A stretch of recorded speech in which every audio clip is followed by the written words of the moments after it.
پیدا کیا ہے، اور اس لیے کہ تم سے پہلے لوگوں کو بھی اللہ نے پیدا کیا ہے۔ اور پھر ارشاد فرمایا کہ الذی جعل لکم الارض فراشا، وہی رب ہے جس نے تمہارے لیے زمین کو فرش بنایا ہے، والسماء بناء، اور آسمان کو چھت بنایا، وانزل من السماء ماء فاخرج به من الثمرات رزقا لکم، زمین کو فرش بنایا، آسمان کو چھت بنایا، پھر آسمان سے پانی برسایا جس کے ذریعے پھل نکالے، اور وہ بھی کسی اور کے لیے نہیں، رزق لکم، تمہارے رزق کے لیے، وہ بھی تمہارے رزق کے لیے۔ یہ ساری نعمتیں تمہیں دی ہیں، اب فلا تجعلوا للہ اندادا،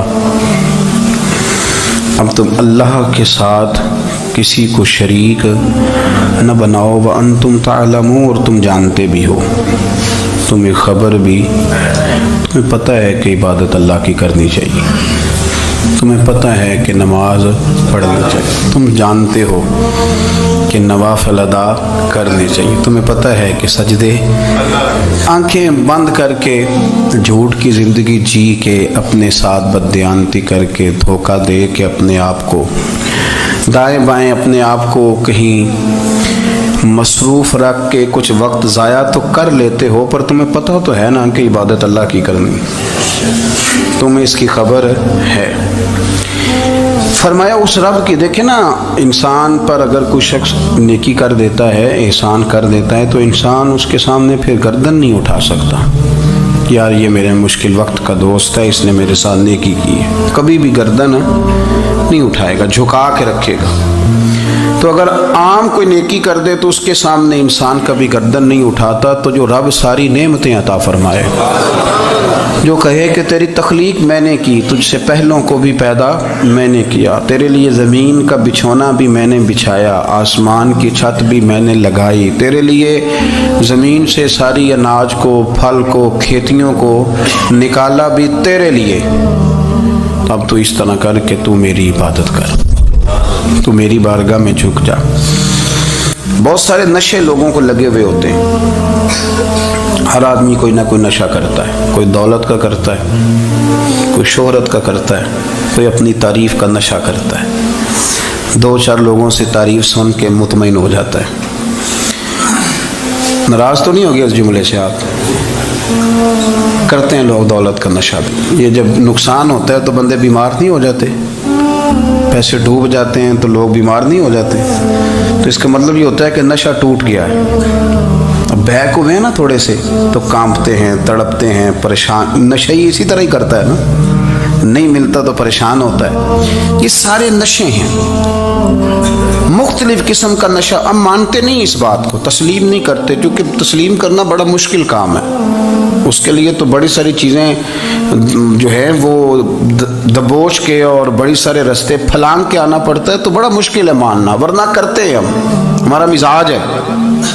یہ گھومنے پھرنے کا، دنیا دیکھنے کا بھی ایک نشہ ہے، یہ بہت ساری باتیں کرنے کا بھی ایک نشہ ہے، گپ شپ کا بھی ایک نشہ ہے۔ دو چار لوگوں کی جب تک پگڑیاں نہ کھول لیں، بعض لوگوں کو نیند نہیں آتی، یہ غیبت کا، چغلی کا، بددیانتی کا، یہ بھی ایک نشہ ہے۔ اس پر ملا رومی رحمۃ اللہ نے بڑا کلام لکھا ہے، وہ کہتے ہیں مانگ کے کھانے کا بھی نشہ ہے، مانگ کے کھانے کا بھی نشہ ہے۔ وہ کہتے ہیں کہ ایک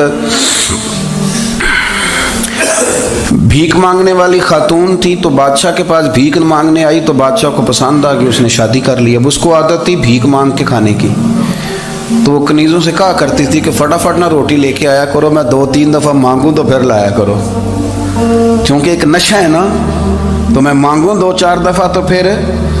تو انسان بہت سارے نشے کرتا ہے، یہ مانتا نہیں، یہ موبائل، یہ فیس بک، یہ سارے نشے ہی ہیں، اپنی فوٹو لگا لینا، سارا دن اسی کو دیکھتے رہنا۔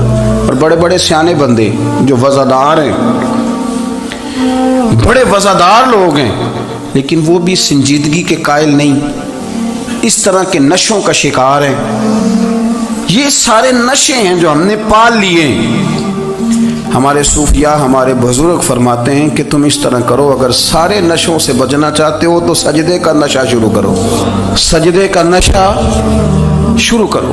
یہ نا اقبال کہتے ہیں عطار ہو رومی ہو رازی، آپ بات کو سمجھیں، عطار ہو رومی ہو رازی ہو غزالی ہو کچھ ہاتھ نہیں آتا بے آہ سحرگاہی.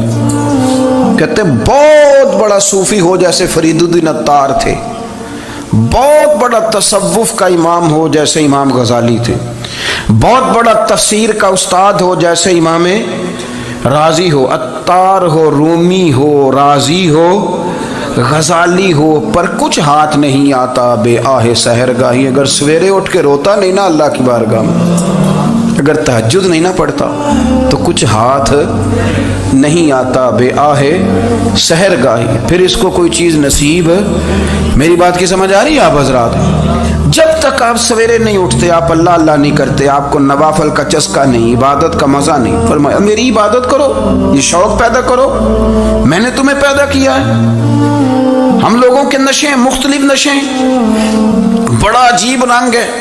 محفل کی صدارت کرنے والے بڑے پیر صاحب، بڑے القابات، اوہو بیچ میں سے بندہ تلاش کرنے سے بھی نہیں مل رہا، اتنے بڑے لقب ہیں اس کے.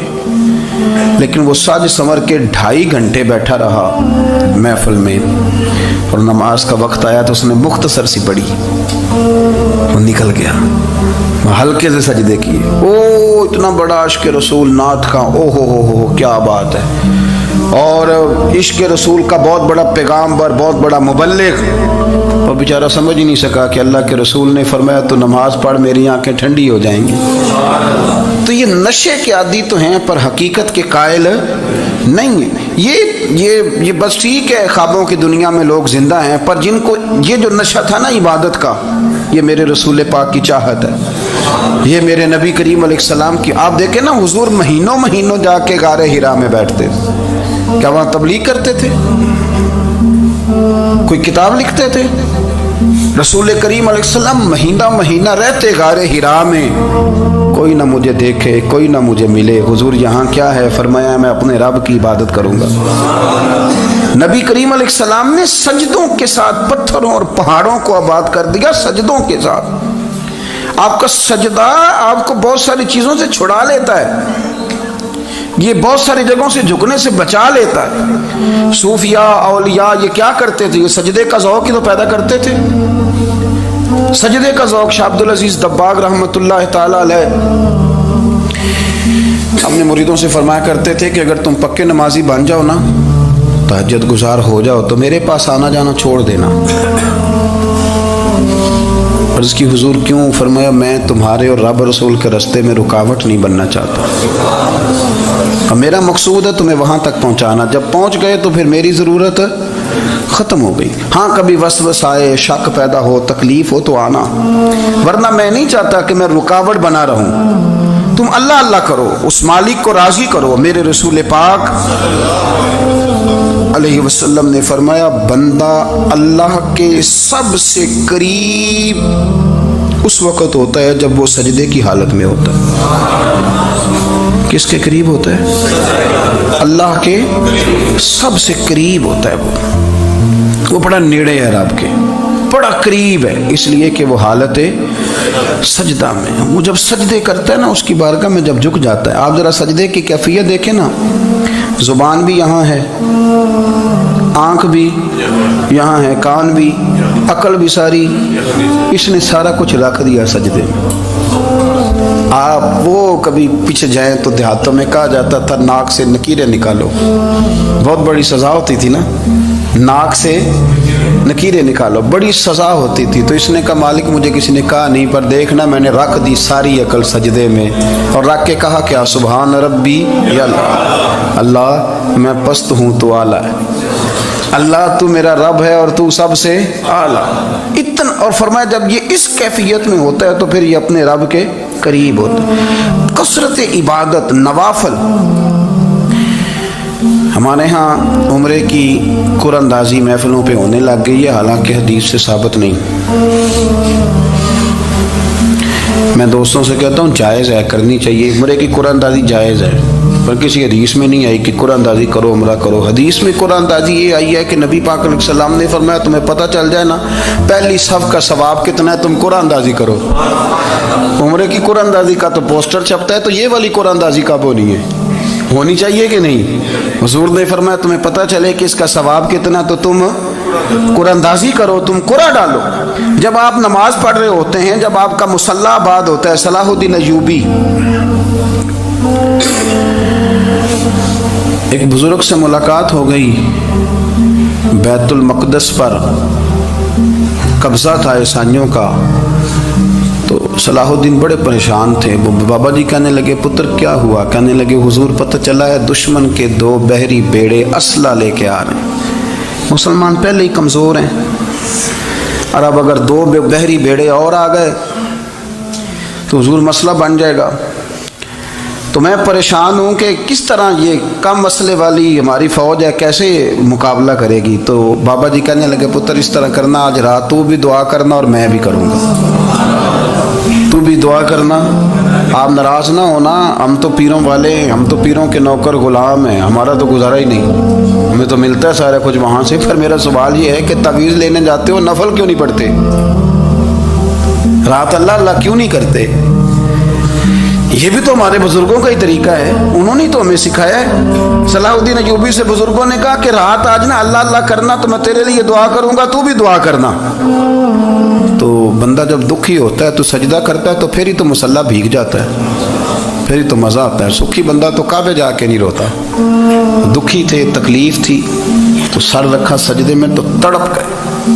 اور وہ بابا جی کہتے ہیں میں مسجد آیا تو صلاح الدین چیخے مار کے رو رہا تھا اور کہہ رہا تھا مالک میں کوئی اپنی شان کے لیے تو نہیں نہ لڑ رہا، اللہ کو میں کوئی قبضوں کے لیے تو نہیں لڑ رہا، مالک تیرے لیے لڑ رہا ہوں، مجھے بے آبرو نہ کرنا، میری مدد فرمانا۔ کہتے ہیں میں آیا تھا کہ مسجد میں دعا کروں گا، پر صلاح الدین ایوبی کو روتے دیکھا تو میں لوٹ گیا۔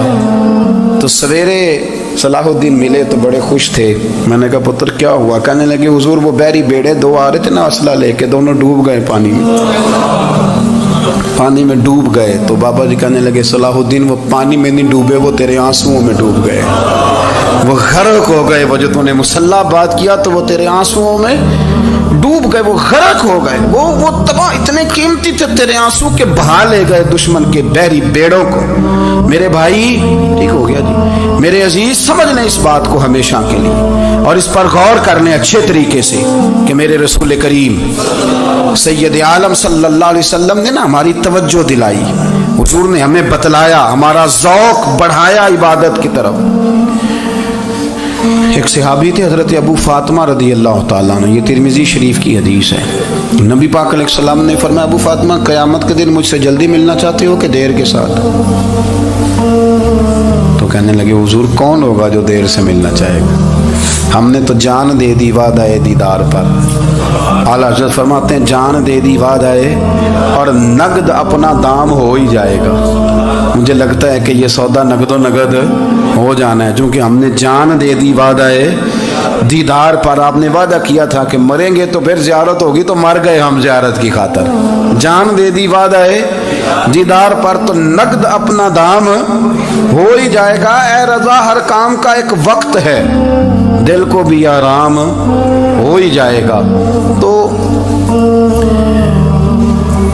حضرت ابو فاطمہ رضی اللہ تعالیٰ عنہ سے نبی پاک صلی اللہ علیہ وسلم نے فرمایا جلدی ملنا چاہتے ہو کہ دیر سے؟ عرض کی حضور فٹافٹ ملنا ہے، میں نے قیامت کے دن آپ سے جلدی ملنا ہے۔ تو نبی پاک علیہ السلام نے فرمایا پھر اس طرح کرنا، دنیا میں رہ کے سجدے زیادہ کرنا، پھر سجدے زیادہ کرنا، قیامت میں ملاقات جلدی ہو جائے گی، قرب ملے گا تمہیں۔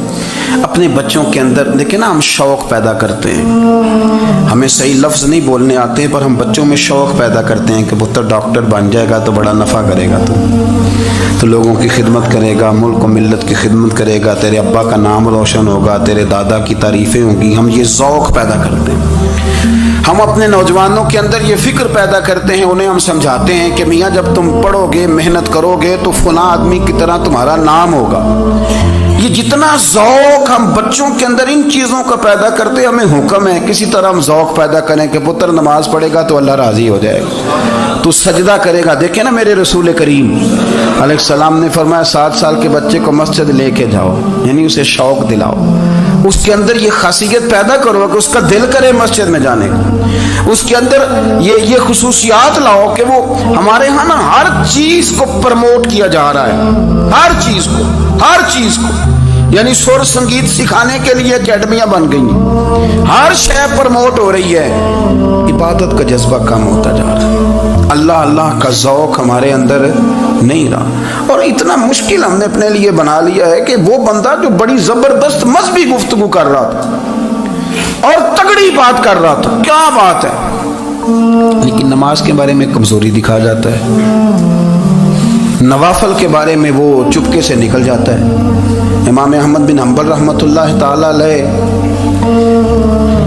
مسند امام احمد بن حنبل 14 جلدوں میں ہے مارکیٹ میں، اور مجھے تو خیر پسند ہی بڑی ہے، میں نے کئی دفعہ پڑھی ہے، اور کیا بات ہے امام احمد بن حنبل کی، کیسے تگڑے قسم کے محدث تھے اور اللہ نے کتنا انہیں اعزاز عطا فرمایا ہوا تھا، یہ کوڑے بھی کھاتے تھے دین کی خاطر، سارا کرتا لہو سے بھر بھی جایا کرتا تھا، بڑا اعزاز والا شخص تھے، بڑے اعزاز والے، حدیثیں جمع کرنا، حدیثیں لکھنا، حدیث پڑھانا، سارا دن رہتے تھے، کہہ سکتے تھے کہ میں کر تو رہا ہوں کام، اور حدیث بھی موجود ہے کہ عالم عابد سے افضل ہوتا ہے، پر اس کے باوجود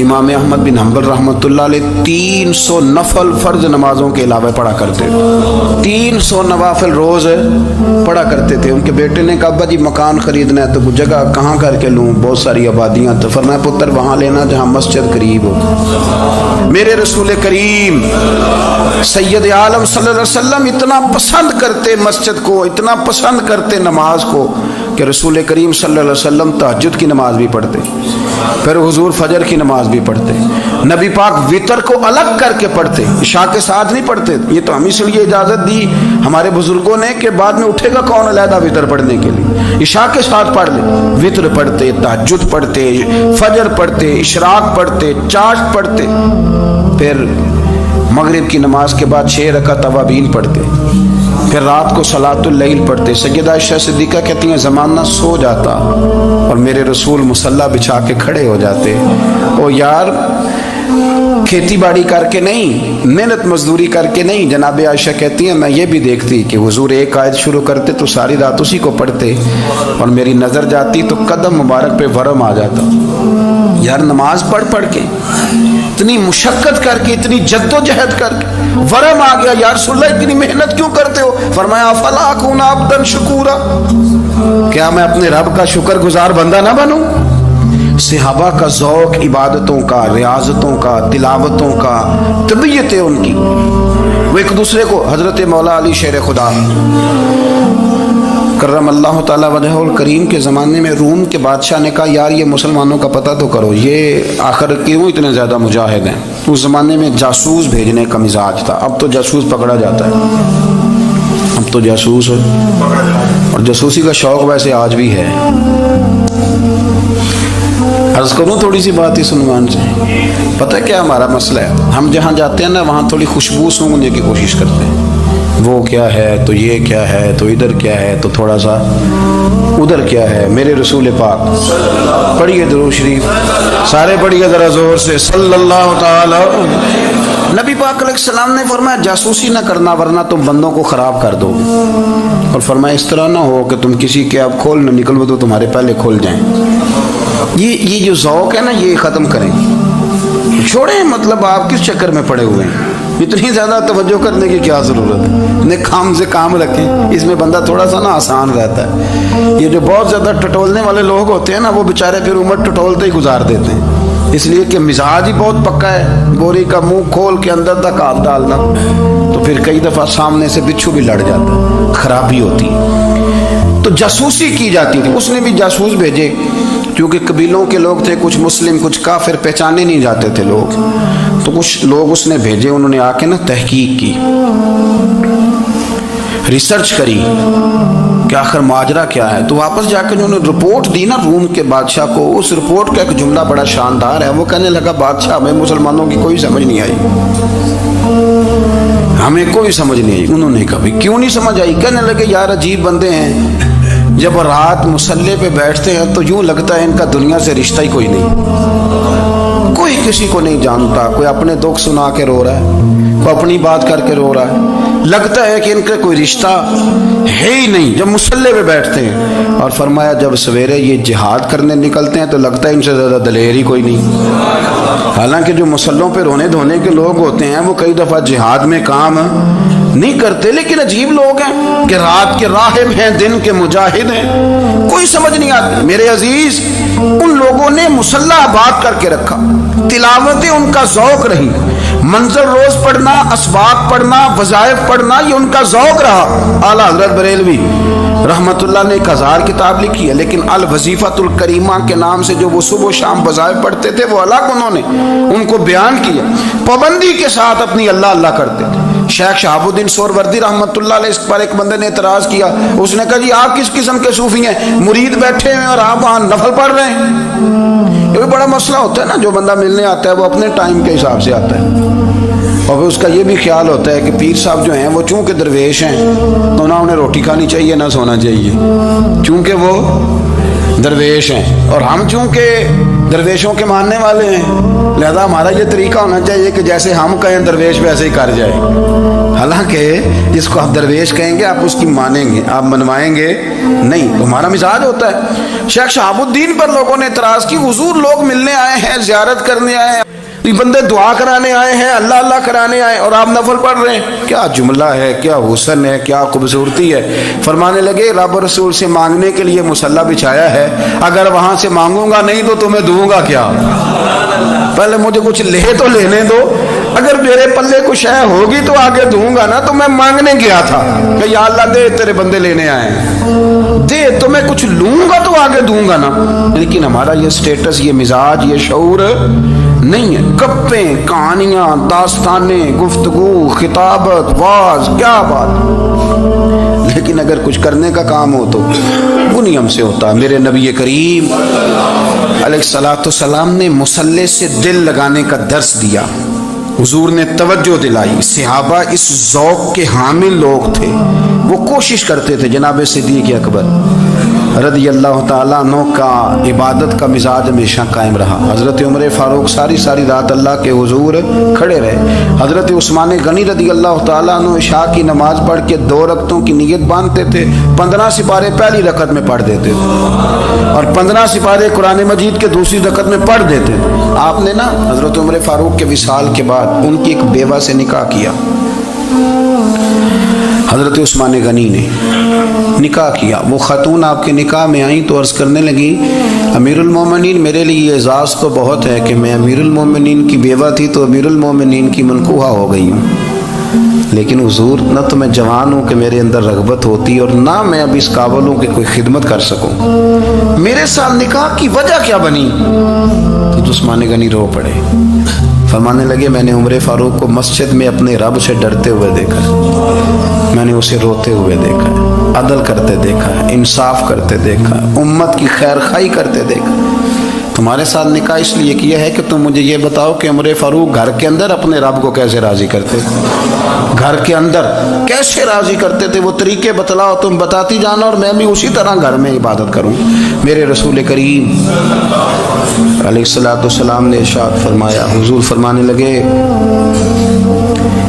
جس گھر میں اللہ کا ذکر ہوتا ہے وہ گھر زندوں کا ہے، اور جس گھر میں رب کریم کا ذکر نہیں ہوتا وہ گھر زندوں کا نہیں ہے۔ گھر نا ہم نا کتابوں میں پڑھتے ہیں کہ ایک بزرگ کہتے ہیں، حضرت فضیل بن ایاز کہتے ہیں کہ میں ایک گلی سے گزر رہا تھا تو گھر کے اندر کسی قاری صاحب نے قرآن کی آیت پڑھ دی، ولی من خاف مقام ربہ جنتان، میں تے میرے کانوں سے ٹکرائی تو اللہ نے میری کایا ہی پلٹ دی، میں توبہ کر گیا۔ اب گھر کے اندر سے آواز آئے تو صحیح نہ تلاوت کی، پر اندر سے آواز آتی نہیں ہے، ڈیک بجنے کی آواز آتی ہے یا ٹی وی چلنے کی آواز آتی ہے یا دھوم مچانے کی آواز آتی ہے۔ عبادت کا وہ جو خاص شوق تھا، وہ جو حسن تھا، وہ جو توانائی تھی، وہ جو بات تھی۔ ایک جگہ پہ ہم بیٹھے تھے تو وہاں ایک صاحب آئے اور انہوں نے آتے ہی کہا کہ مہربانی کریں ذرا مجھے مصلی دے دیں، میرے نہ کچھ نفل رہ گئے، تو میں نے وضو کر لیا تو کوئی مصلی مل جائے۔